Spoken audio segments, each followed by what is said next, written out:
बिहार की वो सरकार जो गठबंधन की सरकार, सेकुलर सरकार कहती है, न्याय पे आधारित सरकार कहती है, रूल ऑफ लॉ का दावा पेश करती है, वो सरकार लफ्ज़ ये हुए घटनाक्रम, इतनी बड़ी घटना हुई है, वजीर आला का इस पर कोई ज़बरदस्त बयान नहीं आया। सरहद पे तनाव है, लगता है देश में चुनाव है, लगता है कि चुनाव के दिन करीब होते जा रहे हैं, तो एक साजिश की जा रही है और टारगेट किया जा रहा है माइनॉरिटीज़ को। तो बिहार की हुकूमत जो गाल बजा रही है, तो यह हालत क्यों है? बीजेपी के पेशानी पे तो फसाद कराना लिखा हुआ है ही, उसको तो फसादी में मजा आता है।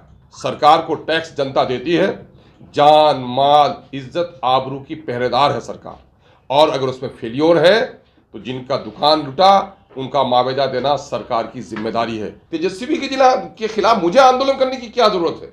जनता सब कुछ देख रही है।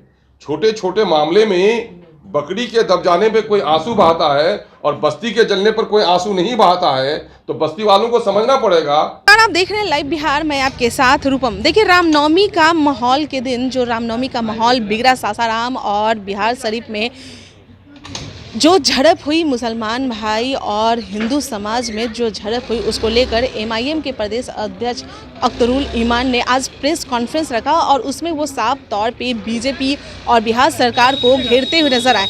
उन्होंने यहाँ तक कह दिया है कि बीजेपी का नाम लेकर कि अगर ये जो फसाद जो हुआ है, ये दोनों जगह पे बहुत सारी दुकानें भी जलाई गई हैं, दोनों समाज में अगर कोई लड़ा है तो उस पर सीधे तौर पे बीजेपी का ही हाथ है, बीजेपी ही सारा कुछ करवा रही है। और साफ तौर पे उन्होंने यह भी कहा है कि जो भी दुकानें जलाई गई है उन्हें भी मुआवजा दिया जाए। चलिए, अख्तरुल ईमान कुछ कह रहे हैं, वो सुन लीजिए आप। अभी ताज़ा तरीन जो घटनाक्रम है वो कल और परसों के दरमियान में जो हालात बिगड़े हैं पूरे बिहार में, उसमें ये हुआ कि जुलूस निकाले गए। धार्मिक जुलूस से निकालने का हक है, किसी पर उंगली नहीं उठाई जा सकती, सरकार उसे परमिशन देती है, परमिट करती है, निकालना चाहिए, लेकिन दूसरों को गाली देने का किसी को हक नहीं। मुस्लिम अक़लियत के खिलाफ भद्दे नारे लगाए गए, रूट चेंज किया गया और ये प्लानिंग वे में जैसे लगता हो कि टारगेट किया गया हो मुस्लिम मोहल्ले को। बिहार शरीफ में जो कुछ हुआ है, मदरसा अजीज़िया को जलाया गया। मदरसा अजीज़िया जो वक्फ की प्रॉपर्टी है, उनके सामने में जो दुकानें हैं वो जलाई गई। वहीं पर एक इलेक्ट्रॉनिक डिजिटल इंडिया के नाम से शोरूम है इलेक्ट्रॉनिक्स का, उसको लूटा गया। वहीं कृष्णा मार्केट है, उसको छोड़ दिया गया। और वहीं पर एक मार्केट है सिटी पैलेस, उसको लूट लिया गया। आप देखेंगे कि लहरी थाना के करीब अंदर मस्जिद के अंदर में आग लगाई गई, मस्जिद के कुछ हिस्सों को तोड़ा गया, एक गुंबद को तोड़ दिया गया, दूसरे गुंबद पर झंडा लगा दिया गया। और यहाँ मुनेर शरीफ में, लखीसराय में, मुंगेर में, हत्ता के किशनगंज में भी भद्दे भद्दे किस्म के नारे लगाए और अब तक वहाँ के डीएमएसपी ने कोई कार्रवाई नहीं की। तो ये जो मजहबी फसाद का एक जरिया बना लिया है लोगों ने, फसाद पैदा करके राजनीतिक करने का, ये बहुत दुखद स्थिति है। उससे दुखद स्थिति ये है कि जो कुछ हुआ, बिहार की वो सरकार जो गठबंधन की सरकार, सेकुलर सरकार कहती है, न्याय पे आधारित सरकार कहती है, रूल ऑफ लॉ का दावा पेश करती है, वो सरकार लफ्ज़ ये हुए घटनाक्रम, इतनी बड़ी घटना हुई है, वजीर आला का इस पर कोई ज़बरदस्त बयान नहीं आया, नायब वजीर आला ने ट्वीट भी नहीं किया। लोग तकाजा भी उस पर कर रहे हैं कि बड़े संवेदनशील आप रहे हैं, छोटे छोटे मामलों में आप ट्वीट करते थे, इतना गंभीर मसला हुआ है तो आप बिल्कुल चुप क्यों बैठे हुए हैं? तो लगता है कि बिहार की जो गठबंधन की सरकार है वो भी तवज्जो नहीं दे रही है। गिरफ्तारियां क्यों नहीं हुई, दुकानें क्यों जलाई गई, रूट क्यों चेंज किए गए, फसादात की कोशिश क्यों की गई और एक तरफा तौर पर लोगों पर जुल्म क्यों हुआ? जो लोग ज़ख्मी हुए हैं उन ज़ख्मियों का अब तक कोई खबरगिरी करने वाला नहीं हुआ, उनका इलाज क्यों नहीं हुआ, सरकार ने मुआवजे का ऐलान क्यों नहीं किया?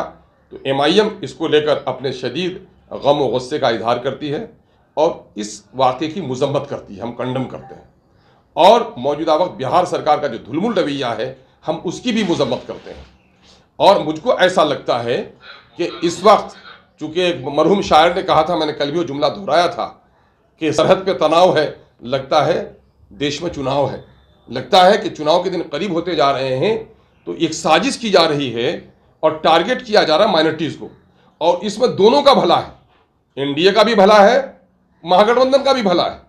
एनडीए का भला इसलिए है कि मुसलमानों को प्रैक्टिकल डेड बनाकर, माइनॉरिटी के लोगों को निशाना बनाकर इनके घर लूटे जाएं, इनके खिलाफ मजहबी नारे लगाए जाएं, इनके मजहबी इबादत खानों को तोड़ा जाए और उसके दरमियान में डर और खौफ पैदा किया जाए, जिससे जो हिंदू कॉमनल वोट है वो ताकि मुत्तहिद हो जाए, उनकी सियासी रोटी पक जाए।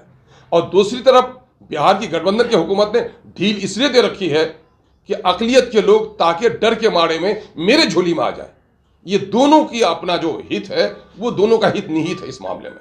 इसलिए ये मामला कहीं से भी बिहार जैसे सौहार्दपूर्ण क्षेत्र में, जो बापू के चंपारण की धरती भी यहाँ रही, हम बौद्ध का नाम लेते हैं, गौतम बुद्ध का नाम लेते हैं, जिस मुनीर शरीफ के दरगाह का हम नाम लेते हैं प्यार प्रेम और आस्था के तौर पर, उसको भी नहीं बख्शा गया है।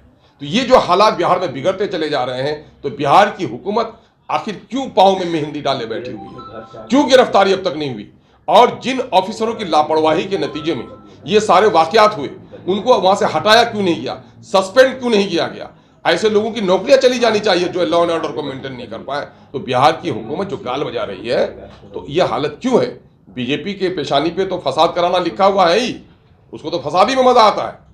लेकिन बिहार की हुकूमत जो कह रही है, चूंकि मैं इसलिए कहता हूँ बीजेपी का नाम, चूंकि जो वहाँ पर जो रही के दुर्गा वाहिनी के लोग थे, वहाँ पर सेना के लोग थे, तो इस तरह के जो लोग थे वहाँ पर, तो इस तरह के लोगों ने ही इस तरह का हंगामा किया है। इन तमाम तो लोगों का जो रिश्ता है, ये हिंदूवादी इन संगठनों का जिनके जरिए से जुलूस निकाले गए हैं, इनका रिश्ता बीजेपी से रहा है। तो इस तरह की जो घटनाक्रम हुई है, बिहार के लिए अच्छा नहीं है, बिहार के जनरेशन के लिए अच्छा नहीं है, बिहार की तरक्की के लिए भी अच्छा नहीं है। मैं देश के और राज्य के बुद्धिजीवियों को भी से निवेदन करना चाह रहा हूँ कि बिहार में अगर शांति और सौहार्द कायम नहीं होगा, तो वो बिहार जो खनिज से वंचित बिहार है, वो बिहार जो इंडस्ट्री से वंचित बिहार है, वो बिहार जो रोजी रोटी के लिए प्लान करना जिनकी मजबूरी हो गई है, मजदूरों का प्लान हो रहा है, शिक्षा के लिए प्लान हो रहा है, हमारे जो ब्रेन ड्रेन हो रहा है, अच्छे पढ़े लिखे लड़के बाहर जाकर नौकरी कर रहे हैं, चूंकि अवसर नहीं आ रहा है, तो बिहार कैसे तरक्की करेगा। इस तरह की घृणित माहौल में, डर के माहौल में, तनाव के माहौल में, दंगे के माहौल में क्या बाहर की कोई कंपनियां आकर यहाँ पर अपना काम शुरू करेगी।